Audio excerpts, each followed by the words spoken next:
Bueno, muchas gracias. Son 10 minutos, así que vamos a evitar formalidades. Muchas gracias a todos, a todas. Y bueno, no puedo hacer otra cosa que agradecer el honor que se me dispensa de ser invitado a una reunión de este tipo y ante un tema de este tipo. Evidentemente que más que nunca me parece que nuestro continente debe apreciar, bueno, siempre lo apreció, pero en estos últimos tiempos se ha intensificado, que es la importancia de lo ideológico político en la sociedad. ¿Qué hace el capitalismo cuando tiene problemas? Lo primero que hace es amputar derechos, flexibilizar, desregular, achicar la seguridad social, etcétera, etcétera. Y si no, veamos lo que dijo el ministro hace 2 años, el ministro de Japón, cuando dijo: yo que tengo que ver con los viejos, que lo único que hacen, no trabajan y gastan dinero, cuanto antes se mueran mejor. Eso lo dijo el ministro de Economía de Japón. Y como dijo la prensa inglesa, y los griegos son unos glotones, por lo tanto que vendan las islas si quieren subsistir. A veces es el capitalismo financiero. Son las expresiones horribles, fuera de lugar, pero que reflejan lo ideológico político dentro de la sociedad. Como si la economía fuera lo único que importa en un país y el desarrollo de un país es solamente económico. No, es económico y es social. Y el demérito en el cual se tiene a lo social en este mundo capitalista financiero es bastante importante. La prueba la tienen con de estos 2 ilustres señores que acaban de decir hace tiempo estas cosas. Es decir, que no es solamente lo económico entonces, sino que si nosotros queremos una sociedad cohesionada, una sociedad que vaya de la sociedad del privilegio a la sociedad de la igualdad, tenemos que tener una visión global de que el mundo se desarrolla económicamente, pero también se desarrolla socialmente, que no puede estar sujeto lo social a lo que es la economía, sino que tienen que funcionar armónicamente. Eso en cualquier sistema. Rápidamente sigo pasando y quiero referirme a las características del sistema que ustedes están discutiendo acá, AFP, a cuáles son las características de nuestro sistema AFAP, las famosas AFAP.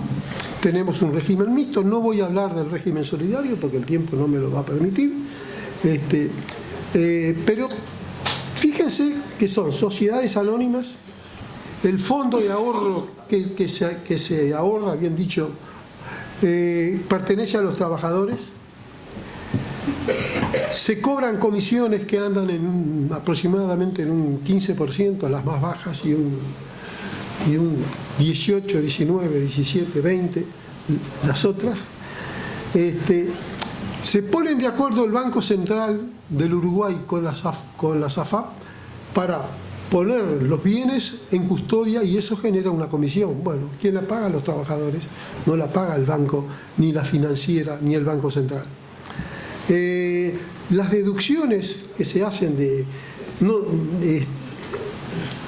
las primas de seguro las paga el trabajador, las transferencias de los pagos que tienen que hacer las aseguradoras a los afiliados las pagan los trabajadores, la comisión de custodia la pagan los trabajadores, las AFAP están eximidos del impuesto a las retribuciones, están eximidos del IVA, no pagan IVA. Las sociedades anónimas, que son las AFAP, se forman y no pagan el IVA, están exonerados.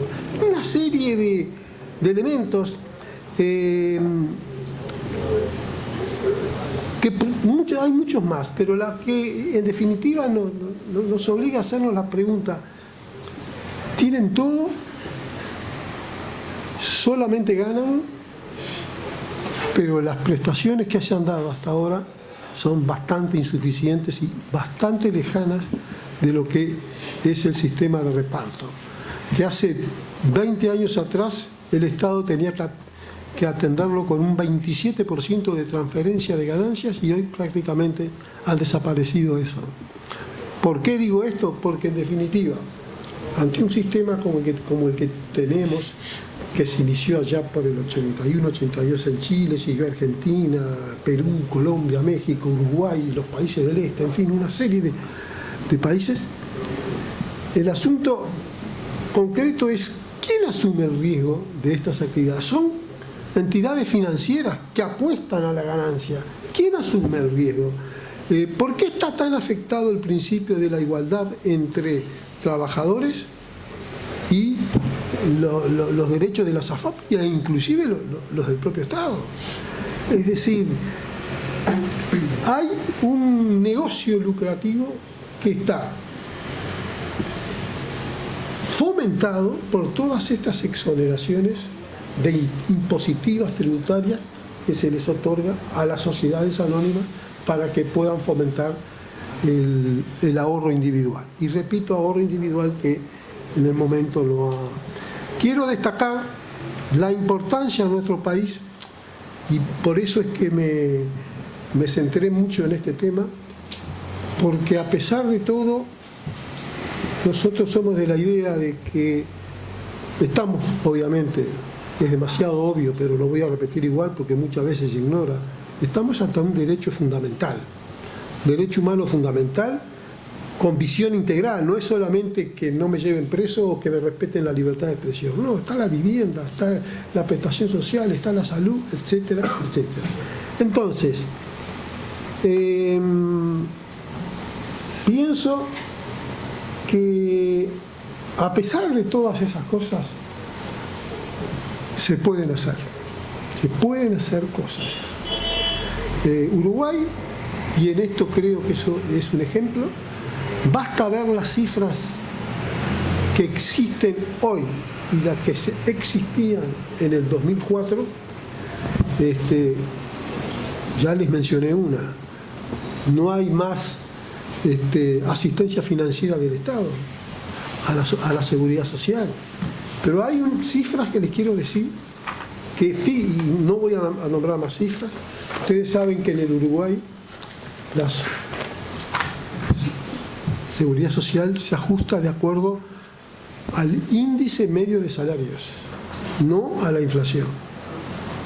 Entonces, si arrancamos en el año 2000, del año 2005 a 2015, las pasividades se recuperaron en un 115,11%.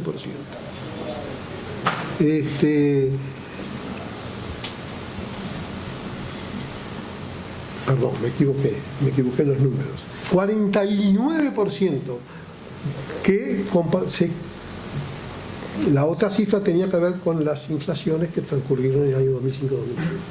Es decir, el aumento de las pasividades por el índice medio de salarios dispuesto constitucionalmente, además desde el año 1967, ha originado, y acá hay una tabla donde están todas las inflaciones y todos los aumentos de pasividad.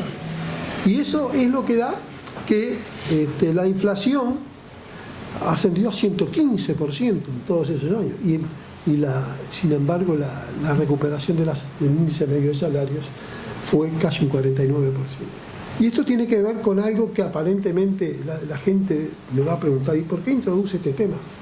Tiene que ver mucho con el sistema de relaciones laborales. Es decir, allá en el Uruguay hace 70 años que tenemos los consejos de salarios tripartitos, donde se discuten las pautas salariales y donde se discuten los salarios. Allá en Uruguay, del año 1938, tenemos la primera ley de negociación colectiva bipartita, que fue la construcción. Desde el año 1992 tenemos algo que yo creo que es bastante, bueno, obviamente es muy importante, pero es bastante único, que es la participación, de acuerdo a la Constitución de la República, de los empresarios, de los trabajadores y del gobierno en la dirección de la seguridad social. Entonces, juntemos todos los diálogos tripartitos y bipartitos, juntemos el sistema de relaciones laborales y es evidente que el diálogo y la negociación ha concluido en estos y otros muchos números. Ha posibilitado la creación de un sistema nacional de cuidado, ha posibilitado, ya termino, ya termino. Posibilitado las entregas de tablets, ha posibilitado el turismo social, ha posibilitado el ingreso masivo a la salud. ¿Qué quiero decir con todas estas cosas que están todas enumeradas acá? Quiero decir que a pesar de todo, se trata de un proceso. Fíjense que si se habrán hecho cosas, al menos en Uruguay, en estos últimos 11 años, y a pesar de que rige todas esas normas que yo les decía de lo que son las AFAPs, sin embargo se pueden hacer cosas.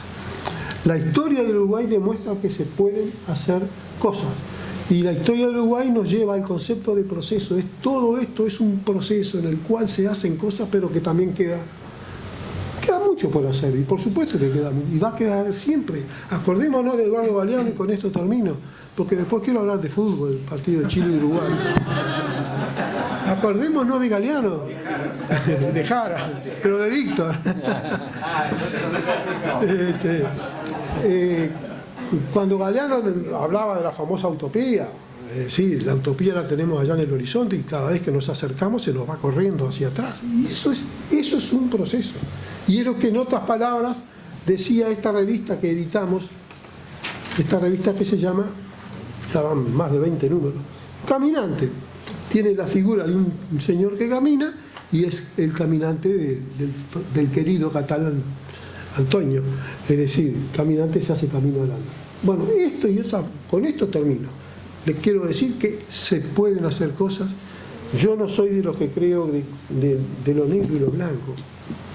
Porque si pudiéramos de hoy a mañana transformar las cosas en negro o transformar las cosas en blanco, estaríamos hablando de otras cosas.